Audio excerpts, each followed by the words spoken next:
Well, unfortunately, the start of the college football season, or at least began the way the last one ended with Ohio State getting a big win. Not thrilled as a Michigan guy, but it's what I got to deal with. In the meantime, I know Clarence wasn't exactly thrilled being there in person, seeing a 14-7 loss. Clarence, what did you make of basically the environment first, but then we got to get into the drama around Arch and how he performed? Well, first of all, they didn't let Michigan guys in the house. This is not what I heard. They wouldn't. They're so soft. They won't even let a Michigan commentator show Crazy. up at the building. Crazy. So you couldn't have got there. You couldn't have got there. I was there. They didn't ban me and Matthew McConaughey. All right, all right, all right. We were there. Okay. Um, the atmosphere was great. The crowd, it was a loud environment, great. What you expect from the horseshoe and all that other stuff. I was at Michigan last year. I was at Alabama. I think still at Alabama had the best environment that I've been to.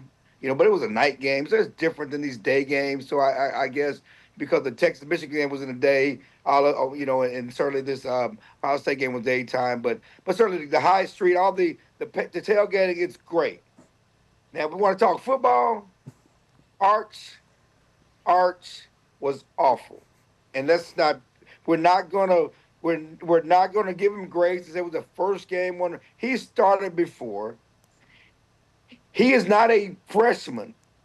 He's been on campus for 2 years, learning, cooking, developing. He learned and developed. They didn't force him on the field. He learned the right way to go out there and dirt your first pass. Oof.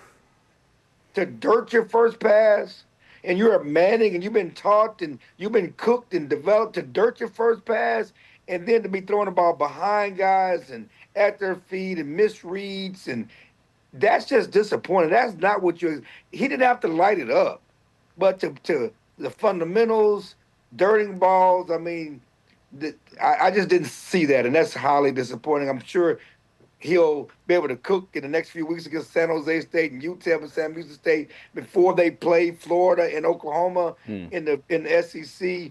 But that was highly disappointing in what we saw from him and Sark, because again, Sark has had historic red zone issues going back to when he was at Atlanta. And then you go back to last year's championship game, first and goal at the 1, they couldn't get in. And again, last Saturday, ball at the 1, you can't get in. What are you doing? I thought you were some offensive genius. You weren't cooking. Get in your bag. We could go till midnight just ask and chill about the UT Ohio State game. I'm curious about one thing, Clarence, because I agree with you. Arch was not good yesterday. But I'm intrigued by your comment about we're not going to give him grace. He's had time to cook. Do you think he's not going to be markedly better when they play Florida and Oklahoma in late September and October? Like, do you think you're going to see growth? Like, it was a pretty difficult spot to go, hey, go on the road and play the defending national champs in your very first game as the full-time starter. Okay. He's going to be better. And I'm not saying he's not going to be better. But as I say, we're a daily newspaper. We're a daily radio show. All we can go on is what we saw, right? We can only judge and commentate on what we saw, okay? And I'm just going on what we saw, and we didn't see that last year when he did have chances to play. So going on the road, yes, I understand Ohio State. His pockets were clean. Yeah. It wasn't like he was like Dak in Atlanta when he got sacked 8 times. He had pretty much clean pockets. It wasn't like they were in his face and there were no pockets. He had clean pockets. Let's be honest about that. Yeah. Stretch, what did you think of the game? I agree with what Clarence said. I mean, this is a young man that's been in some football games. I didn't like his footwork just as a coach looking at it. I thought he was rusty. I thought there's no way you can get the speed of the game with the practice side of it. I agree with Clarence. You can't go out there and just throw it into the dirt. And then to me, I don't like that far away look. That bothered me. I mean, he had a little deer in headlights look. I mean, from a guy that's got that name on the back of his jersey, that kind of surprised me a little bit. But he'll get better. Texas is going to be fine, guys. They got a hell of a football team. I don't care what anybody says. Okay, they got beat 14-7 at Ohio State, 11 o'clock, 10 o'clock their time, but whatever you want to say. At the end of the day, give me the Longhorns week 14 of the season, and we'll see what happens. Once he's had enough time to go around the racetrack in a Formula One race car. He ain't driving his old Z71 truck anymore. And I think things will clean up and be fine for the Longhorns. So, Mike, my question to you is, like Coach just said, were there enough aspects to Arch's struggles for reason for concern for this team? Or do you think all of this will just get smoothed over by week 4? I don't think that there's enough there to be fully concerned because I think there was so much positive on the other side of the ball. Their defense looked fantastic. Yeah. The Texas defense looked fantastic.